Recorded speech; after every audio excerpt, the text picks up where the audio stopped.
Good morning, my dear viewers there. This is Francis Jane A. Basmayor, students from Davao Central College, and I am your tutor of this day. And now, let me discuss my topic about bans, which belongs to business now. Anyway, what are bans? Bans are a written and signed promise to pay a certain sum of money on a certain date or on fulfillment of a specified condition. It is an official promissory document issued by a debtor stating the acknowledgement of the amount of debt and the pledge to pay back the loaned amount. The pledge includes the desire to make periodic interest payments at a stand rate and to repay the principal on a certain date. In the other words, in stocks or equity, bonds are debt. But by the way, what is stock? Stock is it is an official evidence of part ownership of a stock company which may be used in claiming company's asset and earnings. Then why stocks are equity? Because it represents ownership in a firm, though ownership of shares in a public generally does not come with accompanying liabilities. Otherwise, why bonds are debt? Just like what I have said earlier, bonds is a promissory document, so bonds are debt because it can raise money for a certain amount of time, and it can provide a means of preserving capital and earning a predictable return.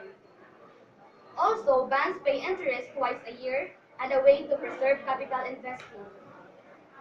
So, let's talk about bondholders and stockholders. First, bondholders have a higher claim on the assets than stockholders. Bondholders own a share of the debt of a company which governments, municipals, and corporate bonds.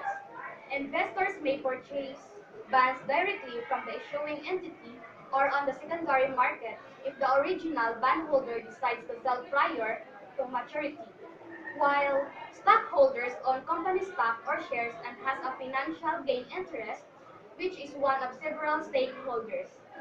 Therefore, bondholders and stockholders earn profits from a company in different ways and play a big role in the business world. The issuers of the bonds are governments and corporations, and that's all. So let's move on to the common bonds basic elements. And this is the basic elements of common bonds. First one is face value, the amount paid to the bondholder at maturity. The bond issuer uses face value in calculating the interest to be paid to, to the bondholder once a bond matures. Example, this is the illustration. 3-year bonds are issued at face value of $100,000 on January 1, 2011, a stated interest rate of 8% and market rate of 8%. This table shows face value, date, cash paid, interest, expense, and carrying amount. On January 1, 2011, it has only carrying amount which is $100,000. On January 1, 2011 is December 31, 2011. Cash paid has $8,000. Interest expense also has $8,000 and carrying amount has 100,000 only. On December 31, 2012, cash paid has only 8,000. Also in interest expense has only 8,000 and carrying amount just like what in on January 12, 2011 has 100,000.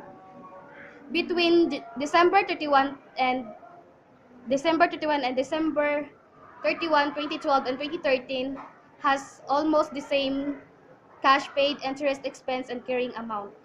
Second is dividend. Dividend is the amount interest. Third is dividend rate. Is the interest rate the bond issuer will use in computing the interest payment, usually expressed in percent. Fourth, coupon dates are interval dates, usually annual or semi-annual, on which the bond issuer will make interest payments. Coupon dates expressed like this: annual interest date, semi-annual interest date, and bond price. Under annual interest date has percents of 10.0%, 9.0%, 8.0%, 7.0%, and 6.0%. Semi-annual interest rate and 5.0%, 4.050%, and 4.0%, 3.5%, and 3.0%. Bond price of annual interest date and semi-annual interest date has $89, $89, $91, $93, $95, and $98. Fifth is maturity date, the date the bond will matures. On this date, the bondholder may redeem the full amount of the bond or its face value. Refers to final payment date of a loan or a financial instrument which point the principal is due to be paid, and these payments take many years. And lastly, maturity value, the amount which will be paid to the bondholders on the coupon date. These six basic elements exist in the world of business field. Therefore, bonds are described as fixed income securities because the exact amount is known if the bond is held until maturity.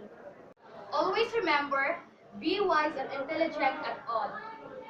I hope you learned a lot about my topic and thank you for listening. Have a good day, everyone.